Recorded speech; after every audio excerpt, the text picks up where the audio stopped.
Hi everyone, this is Winnie with the St. John's Life Real Estate team of RE/MAX. Welcome to another episode of How's the Market?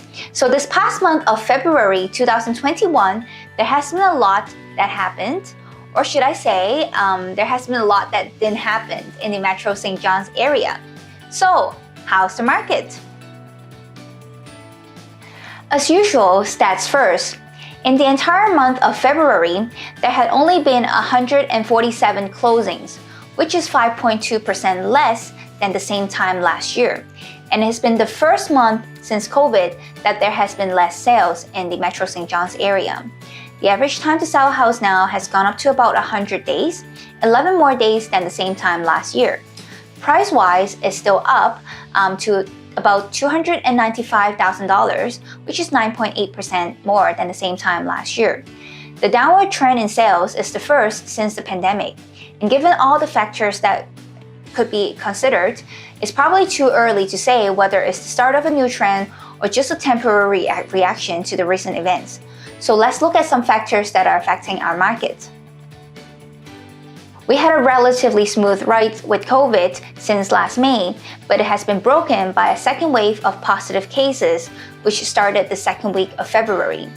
During this month, I'm extremely lucky to have all my closings completed, but from what I'm hearing from my colleagues, there has been delays in closing given the lockdown. Most law firms are still operating with electronic signature measures, but there have been delays from home inspectors not being able to meet face-to-face with buyers, and some sellers and buyers are opting not to move during the lockdown, legitimately so with concerns over getting infected. Real estate is considered an essential service, and we've been allowed to operate given safety measures, but most of my buyers are voluntarily choosing to postpone their house hunting during this time of lockdown. I've experienced bidding wars this month, which has mostly been from out-of-town buyers who are less hesitant to view as they are viewing virtually anyways. Fixed rates seems to have gone up about a quarter point in the last few weeks, starting from the mortgage brokers then to the major banks.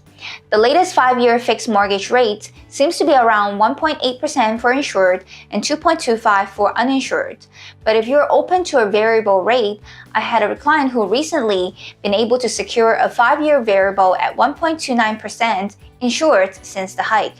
Overall, the interest rates are still really low, but the recent hike may bring a downward force onto the market. On to the economy. Again, I'm not an economist, but there are just some economic factors I personally think could affect the market. Unemployment, Statistics Canada is showing that there has been 3,100 less full-time positions in the province in January, which is offset by an increase of 400 more part-time positions.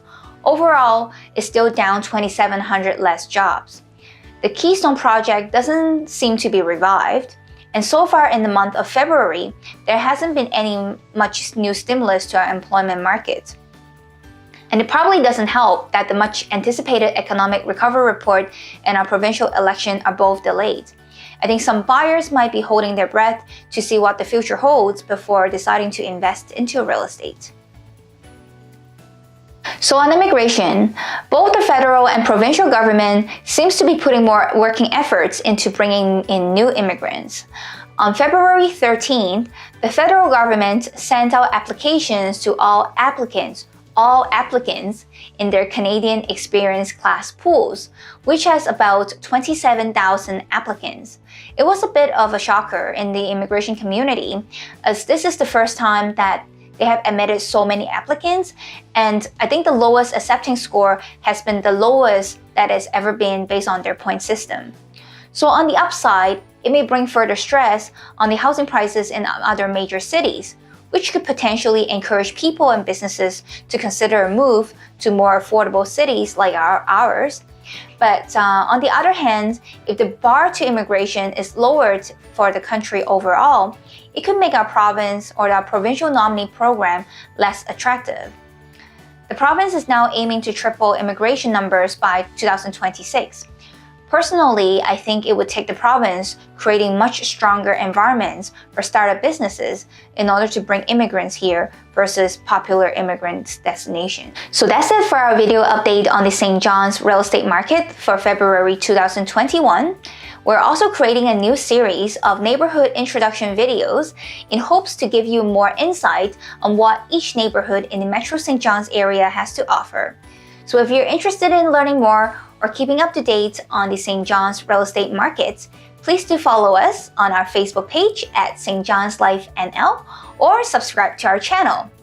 And if we can help you with anything on real estate, whether you're curious about the value of your home, say before doing a reno, or if you're looking to get pre-approved, or if you're just trying to decide whether or not investing in real estate in St. John's is for you, we can help.